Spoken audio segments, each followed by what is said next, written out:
नमस्कार, metro news Faridabad में स्वागत है आप सभी का। आपके साथ मैं हूं सोनल तकिया। खबरों की शुरुआत करेंगे बड़ी खबर के साथ। फरीदाबाद में कोरोना की बेकाबू रफ्तार। 24 घंटे में 472 केस सामने आए हैं। ठीक होने पर 180 मरीज डिस्चार्ज किए गए। फरीदाबाद में रिकवरी रेट 95.02%। ठीक होने पर 180 मरीजों को डिस्चार्ज किया गया है। ये बड़ी खबर। फरीदाबाद में रिकवरी रेट अच्छा है। 95.02% लोग हैं जो रिकवर हो चुके हैं। 24 घंटे में 472 केस सामने आए हैं। ये ब्रेकिंग न्यूज। फरीदाबाद में कोरोना की रफ्तार लगातार बढ़ रही है। गुरुग्राम के बाद फरीदाबाद सबसे प्रभावित नजर आ रहा है। 24 घंटे में ठीक होने पर 180 मरीज डिस्चार्ज किए गए हैं। ये ब्रेकिंग न्यूज दे रहे हैं आपको। और रिकवरी रेट 95% से ज्यादा है। 24 घंटे में 472 केस सामने आए हैं। ये बड़ी खबर। तो फरीदाबाद में कोरोना के मामले लगातार बढ़ रहे हैं। 24 घंटे में 472 केस सामने आए हैं। तो कोरोना की रफ्तार बेकाबू होती चली जा रही है। ठीक होने पर 180 मरीजों को डिस्चार्ज भी किया गया है। और मुख्यमंत्री की ओर से नहर पार क्षेत्र को ग्रेटर फरीदाबाद की सैद्धांतिक मंजूरी देने के बाद लोग खुश हैं। लोगों ने विधायक राजेश नागर को उनके आवास पर जाकर बधाई दी। विधायक राजेश नागर ने कहा कि नहर पार के क्षेत्र के लोगों की पुरानी मांग थी कि जो अब पूरी हो गई। मुख्यमंत्री मनोहर लाल खट्टर की तरफ से नहर पार क्षेत्र को अब ग्रेटर फरीदाबाद का नाम आधिकारिक तौर पर दे दिया है और इसके पीछे महत्वपूर्ण भूमिका तिगांव विधानसभा के विधायक राजेश नागर ने निभाई, जिन्होंने विधानसभा में इस बात को लेकर आवाज़ उठाई। और आज जब घोषणा हो गई है तो उसके बाद में तमाम जो लोग हैं ग्रेटर फरीदाबाद के राजेश नागर को बधाई देने के लिए उनके आवास पर पहुँचे हैं। बात कर लेते हैं आखिर, चूँकि अब ग्रेटर फरीदाबाद सैद्धांतिक तौर पर मंजूरी इसकी मिल गई है, क्या बदलाव देखने को मिलेगा अब यहाँ? देखो, एक हमारे क्षेत्र की बहुत बड़ी पुरानी मांग थी कि हमें एक नाम दिया जाए, एक पहचान दी जाए। जैसे फरीदाबाद और ग्रेटर फरीदाबाद, जैसे नोएडा और ग्रेटर नोएडा है, गुड़गांव, मानेसर, दिल्ली, पुरानी दिल्ली। तो हमें जब हम किसी लोग अपने वहाँ के बाहर के लोगों को कहते थे कि भाई हम 82 सेक्टर बतौला में रहते हैं, तो वो कहते थे नहर पार। तो एक नाम हमें चाहिए था। वो नाम के लिए हमने एक मांग रखी विधानसभा में और वो मांग कल हमारे मुख्यमंत्री जी ने पूरी की। उसके लिए मैं मुख्यमंत्री जी का बहुत बहुत धन्यवाद करता हूँ, आभार प्रकट करता हूँ। लेकिन विधायक जी, नाम में क्या रखा है? काम जरूरी है। काम होंगे क्या इस बदलाव को नाम रखने के बाद में? अब हमारी जो ईडीसी आईडीसी है और जो हमारी स्टैम्प ड्यूटी का 1% हमें मिलेगा और ईडीसी आईडीसी के पैसे से हमारी डेवलपमेंट होगी। जैसे रोड, सीवर, पानी, ये जो दिक्कतें हमारी थी वो ईडीसी आईडीसी से आने वाले समय में पूरी होंगी। क्या लगता है आपको, जो ये बदलाव जो ग्रेटर फरीदाबाद रखा गया है, तो क्या जो डेवलपमेंट होगी, चूंकि फरीदाबाद का जिक्र मुख्यमंत्री कर रहे थे, बल्लभगढ़ का जो उन्होंने जिक्र किया, लेकिन अब जो डेवलपमेंट है वो ग्रेटर फरीदाबाद के रास्ते खोलेगा? देखो, कल मुख्यमंत्री जी एक कनेक्टिविटी के लिए भी बोल के गए हैं, जो केजीपी से हमें फरीदाबाद को हमारा बाईपास है उससे जोड़ने के लिए, और एक एलिवेटेड रोड जो हमारे ग्रेटर फरीदाबाद को पुराने फरीदाबाद एनआईटी से जोड़ेगी, उसके लिए भी कह के गए कि भाई इसकी एक डीपीआर बनाओ, जिससे हमें जहाँ से ये कनेक्टिविटी जो हमें 15-20 मिनट, आधा घंटा में अगर हमें पुराने फरीदाबाद टाउन में जाना हो तो उसमें टाइम लगता है, वो एलिवेटेड रोड से हम 5 मिनट में और 4 मिनट में ही हम फरीदाबाद जा सकते हैं और वहाँ से यहाँ आ भी सकते हैं। आप लोग पहुँचे हैं बधाई देने के लिए, क्या बदलाव देखने को मिलेगा अब ग्रेटर फरीदाबाद, चूँकि अब आधिकारिक तौर पर बन गया है? कौशिक जी, आपका बहुत बहुत धन्यवाद। आपने पहले भी हमारी मांगें अपने स्तर पर उठाई हैं। मैं आपको बताना चाहता हूं कि आज ग्रेटर फरीदाबाद निवासियों के लिए बहुत खुशी का दिन है कि हमारे विधायक जी, लोकप्रिय विधायक श्री राजेश नागर जी ने हमारी मांग पर विधानसभा में ये क्वेश्चन उठाया था कि ग्रेटर फरीदाबाद को उसकी पहचान मिलनी चाहिए। मैं मुख्यमंत्री हरियाणा सरकार और विधायक जी का ग्रेटर फरीदाबाद की तरफ से बहुत बहुत धन्यवाद करता हूं, आभारी हूं कि जिन्होंने ग्रेटर फरीदाबाद का नाम दिया। अब ग्रेटर फरीदाबाद के लिए विकास की चहुमुखी विकास के लिए हमारे द्वार खुल गए हैं। मैं विधायक जी का एक बार फिर धन्यवाद करता हूं। उम्मीद है समस्याएं जो थी। और वहीं प्रदेश सरकार ने देश के जाने माने हृदय रोग विशेषज्ञ डॉक्टर एस बंसल को FMDA का सदस्य नियुक्त किया है। डॉक्टर SS बंसल अब शहर के डेवलपमेंट को लेकर बनने वाली रणनीति का हिस्सा भी होंगे। डॉक्टर बंसल ने इंडिया न्यूज हरियाणा से कहा है कि पिछले 25 सालों से वो फरीदाबाद को आगे बढ़ते देख रहे हैं और कहां-कहां क्या-क्या कमी रह गई है उसको लेकर उनकी तरफ से सुझाव दिए जाएंगे। उन्होंने अपनी नियुक्ति पर मुख्यमंत्री मनोहर लाल का भी धन्यवाद किया है। सर, अब तक लोगों के दिलों का इलाज करते रहे, अब फरीदाबाद के शहर का इलाज करेंगे इंफ्रास्ट्रक्चर को लेकर। ये एक जिम्मेदारी, बड़ी जिम्मेदारी मुख्यमंत्री की तरफ से मिली है आपको।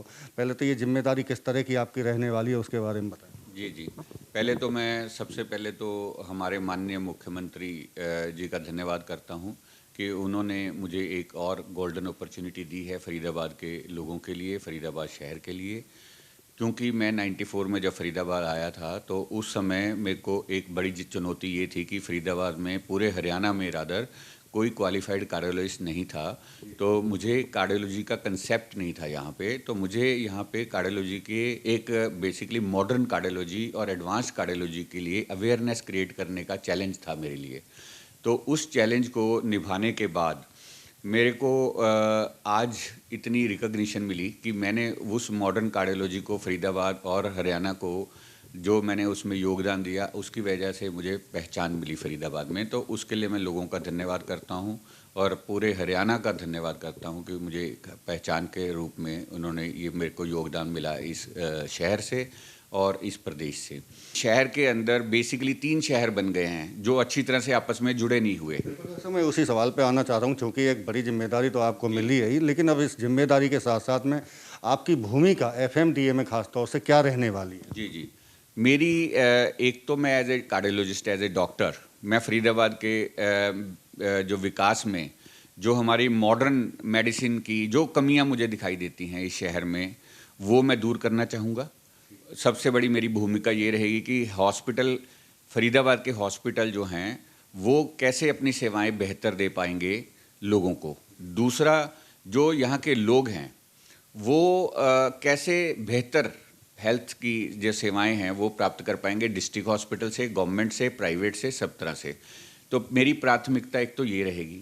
दूसरा, जो चीज़ें, क्योंकि 25 साल से मैं शहर में रहता हूँ, तो 25 साल से मुझे जो यहाँ पे बॉटल नेक्स दिखाई देती हैं, जो यहाँ पे मुझे लगता है कि कमियाँ हैं शहर के इंफ्रास्ट्रक्चर में, उनको उजागर करने का एक मुझे प्लेटफॉर्म मिला है। अब अगर ये एयरपोर्ट फरीदाबाद से आधे घंटे में आप फरीदाबाद से जेवर के एयरपोर्ट पे पहुँच पाएंगे, तो उसके लिए इंफ्रास्ट्रक्चर भी तैयार हो रहा है कि आपको अच्छी सड़कें बन रही हैं, कनेक्टिविटी बन रही है। तो यहाँ के लोग एयरपोर्ट से, और वो वर्ल्ड का one of the best airport होने वाला है, तो इसलिए मुझे ऐसा लगता है कि उससे कनेक्टिविटी होने के बाद यहाँ पे मल्टीनेशनल कंपनीज आएंगी, इन्वेस्टमेंट आएगी, तो ये FMDA इन चीज़ों में काफ़ी एक्टिव रोल प्ले करेगा।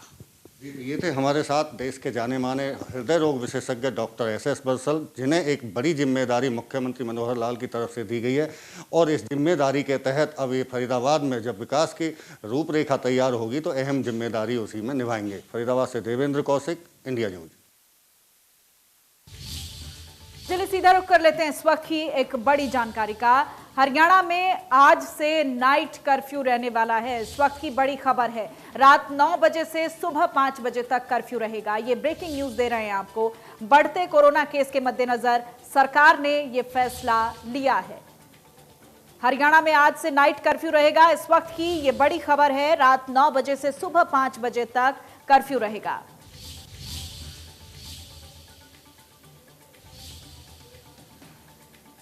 इस वक्त की बड़ी खबर, कोरोना के केसेस लगातार बढ़ रहे हैं राज्य में और इसी के चलते यह फैसला लिया गया है। बढ़ते कोरोना केस के मद्देनजर सरकार ने फैसला लिया है, अब हरियाणा में भी आज से नाइट कर्फ्यू रहेगा। रात 9 बजे से सुबह 5 बजे तक कर्फ्यू रहेगा। ये अहम जानकारी, महत्वपूर्ण जानकारी प्रदेशवासियों के लिए ये ब्रेकिंग न्यूज दे रहे हैं आपको। हरियाणा में आज से नाइट कर्फ्यू रहने वाला है। रात 9 बजे से सुबह 5 बजे तक कोरोना के बढ़ते केस को लेकर फैसला लिया गया है। तमाम राज्यों में एहतियातन कदम उठाने के लिए लगातार कोशिशें सरकारों की तरफ से की जा रही हैं और चूंकि हरियाणा भी अब बुरे तरीके से कोरोना की चपेट में नजर आ रहा है और इसी के चलते पहले भी गृह मंत्री की तरफ से भी ये बयान आया था कि जो भी एहतियातन कदम होंगे, जरूरी दिशा निर्देश होंगे वो जल्द जारी किए जाएंगे और इसी के चलते ये एक बड़ा फैसला। इससे पहले आपको बता दें कि स्कूल बंद करने का फैसला भी सरकार की तरफ से लिया गया और अब नाइट कर्फ्यू का ऐलान कर दिया गया है। बढ़ते कोरोना केस के मद्देनजर सरकार ने ये फैसला किया है। हरियाणा में आज से नाइट कर्फ्यू रहेगा। तो कोरोना की ये जो सेकंड वेव है ये बहुत खतरनाक है, नया स्ट्रेन बहुत खतरनाक है। तो लोगों से इंडिया न्यूज़ हरियाणा भी लगातार यही अपील करता है कि आप अपने घरों में रहें, ज़्यादातर अगर ज़रूरी काम है तो ही आप बाहर निकलें और बाहर निकलें तो आप बहुत ज़्यादा एहतियात के साथ निकलें, सोशल डिस्टेंसिंग का पालन करें, मास्क ज़रूर पहनें क्योंकि ये जो वेव है ये बहुत ख़तरनाक है। पहले दौर में हमने देखा कि केसेस बहुत, अब के दौर में और पहले के दौर में एक बड़ा अंतर नज़र आ रहा है। वो अंतर ये है कि अब केसेस में उछाल जो अचानक से आ रहा है ये बहुत बड़ी चिंता का विषय है। जिस गति के साथ केसेस बढ़ रहे हैं ये बहुत बड़ी चिंता है, इसलिए आप एहतियातन कदम जरूर उठाएं और सरकार की तरफ से ये जो एक बड़ा फैसला लिया गया है वो हम आप तक पहुंचा रहे हैं।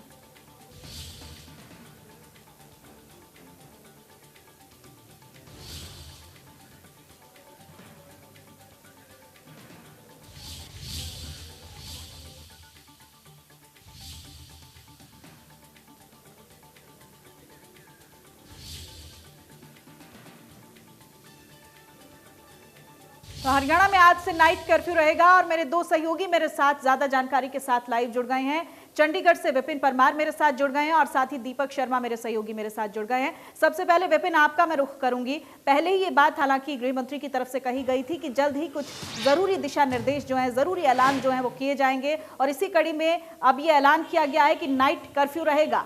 आपके पास और क्या जानकारी है विपिन? देखिए, बिल्कुल कहीं ना कहीं जिस तरह से कोविड के लगातार मामले बढ़ रहे थे और ऐसी परिस्थितियों में जब चीजें जो है वो सामान्य परिस्थितियों से बाहर जाती नजर आ रही थी, सरकार की ओर से कड़े फैसले लेने का एक निर्णय जो है वो पहले भी किया गया था कि मास्क को लेकर जो है फाइनिंग, एक बार फिर से जो है फाइन इंपोज करने का काम किया गया था।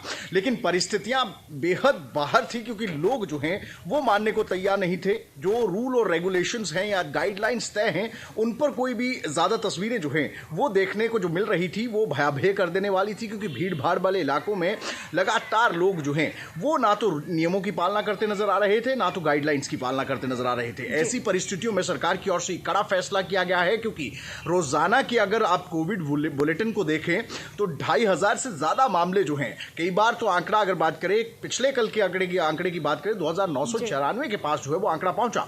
और ऐसी परिस्थितियों में जो है कहीं ना कहीं हरियाणा जो है जिस तरह से संक्रमण जो है उस पर कंट्रोल पाने में कहीं ना कहीं हरियाणा सफल होता नजर आ रहा था। एक बार फिर से कोविड के चपेट में जो है जो सेकंड स्ट्रेन है बेहद घातक इसे कहा जा रहा है और इसीलिए जो है ना केवल केंद्रीय हेल्थ डिपार्टमेंट की बात करें या फिर स्टेट हेल्थ मिनिस्ट्री की बात करें, दोनों की ओर से जो है चिंता व्यक्त की गई थी। प्रधानमंत्री लगातार जो है अलग अलग राज्यों के मुख्यमंत्रियों से बात करें। ऐसे में 9 बजे रात से सुबह 5 बजे तक के लिए नाइट कर्फ्यू इंपोज किया गया है।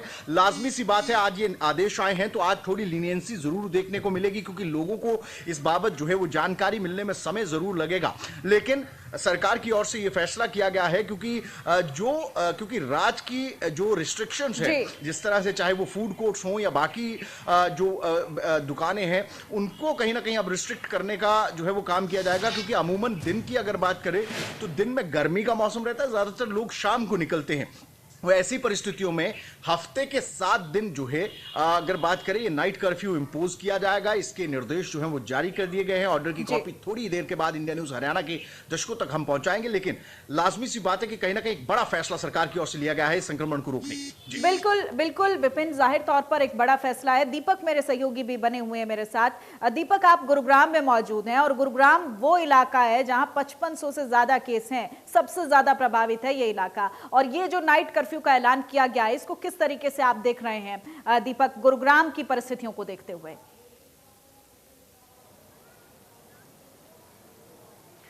जी बिल्कुल, इस तरीके से हमारे सहयोगी विपिन परमार ने तमाम बातें रखी कि किस तरीके से परिस्थितियां लगातार बिगड़ती जा रही हैं और इसको लेकर के प्रदेश सरकार की तरफ से निर्णय लिया गया है। ये निर्णय खासकर हम गुरुग्राम की बात करें, फरीदाबाद की बात करें, सोनीपत की बात करें, करनाल की बात करें, पानीपत की बात करें, पंचकुला, ये वो इलाके जहां सबसे ज्यादा लगातार तेजी से मामले बढ़ रहे हैं।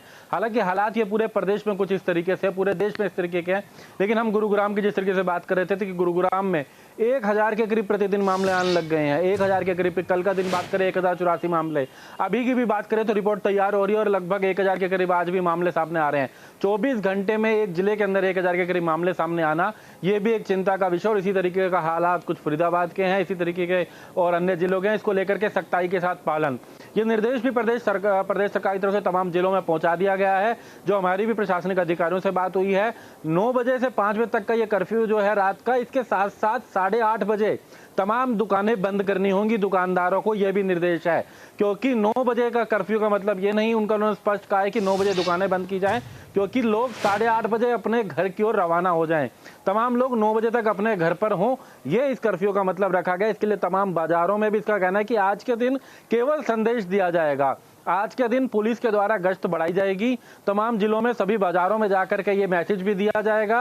उनका कहना है कि बाजारों में जाकर के दुकानदारों को भी कि आज वो दुकानें बंद कर लें और कल से अगर खुली तो कड़ी कार्रवाई होगी, चालान भी होंगे। तो ये बढ़ते कोरोना के मामलों को कैसे रोका जाए, इसको लेकर के एक कदम प्रदेश सरकार की तरफ से उठाया गया। हालांकि पंजाब की बात की जाए, गुजरात की बात की जाए, महाराष्ट्र की बात की जाए, कई अभी अन्य राज्यों में ये निर्णय पहले से लिया गया। बिल्कुल दीपक, गुरुग्राम की परिस्थितियों को देखते हुए और न केवल गुरुग्राम बल्कि पूरे प्रदेश की परिस्थितियों को देखते हुए काफी महत्वपूर्ण फैसला है। अब फरीदाबाद से मेरे सहयोगी देवेंद्र कौशिक भी मेरे साथ जुड़ गए हैं। देवेंद्र, देखिए, गुरुग्राम के बाद अगर कोई इलाका आता है कोरोना प्रभावित सबसे ज्यादा जो है वो है फरीदाबाद।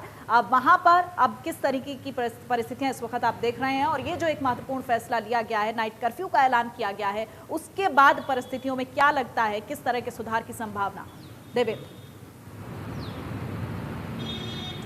बिल्कुल सोनल, देखिए, अगर कोरोना के बढ़ते मामलों की बात करें तो शनिवार को मुख्यमंत्री फरीदाबाद में थे और मीडिया के सामने जब वो प्रेस कॉन्फ्रेंस कर रहे थे तो उस वक्त उनसे सवाल भी इस बात को लेकर पूछा गया था कि लगातार मामले बढ़ रहे हैं। अगर फरीदाबाद की भी बात करें तो देखिए, आज भी 472 मामले नए सामने निकल कर आए हैं और जो स्वस्थ होने की दर है वो लगातार घटती जा रही है, वो 95% तक पहुँच गई है। लेकिन इसके साथ साथ में अब जिस तरह से अब ये नाइट कर्फ्यू 9 बजे से सुबह 5 बजे तक रहेगा तो इसका हालांकि लाजमी सी बात है कि फर्क जरूर पड़ेगा। आर्थिक तौर पर औद्योगिक नगरी फरीदाबाद को कहा जाता है, लाखों कामगार यहाँ काम करते हैं और कई उद्योग शिफ्टों में चलते हैं, तो रात के वक्त भी कई उद्योग चलते हैं। अब वो उद्योग बंद हो जाएंगे और सबसे जो ज्यादा असर पड़ने वाला है, चूंकि अभी शादियों का सीजन शुरू होने वाला है, ऐसे में जो रात के वक्त में तमाम जो शादियों की बुकिंग हुई है उन पर सबसे ज्यादा इस बात को लेकर असर पड़ने वाला है। इसके साथ साथ में बात करें तो तमाम जो दुकान है वो अब बंद हो जाएंगी रात को, लेकिन चूंकि जिस तरह से मेरे सहयोगी विपिन परमार और दीपक शर्मा जिक्र कर रहे थे, जिस तरह से 8:30 बजे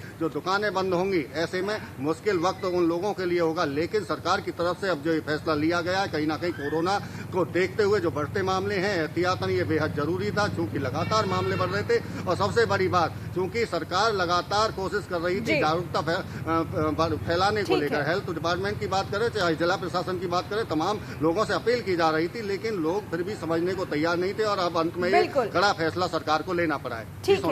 ठीक है देवेंद्र, दीपक, विपिन, आप तीनों का बहुत बहुत शुक्रिया। तो आप देख सकते हैं कि महत्वपूर्ण फैसला यहां पर सरकार की तरफ से लिया गया है, नाइट कर्फ्यू का ऐलान किया गया है। इसी के साथ इस बुलेटिन में इतना ही। नमस्कार।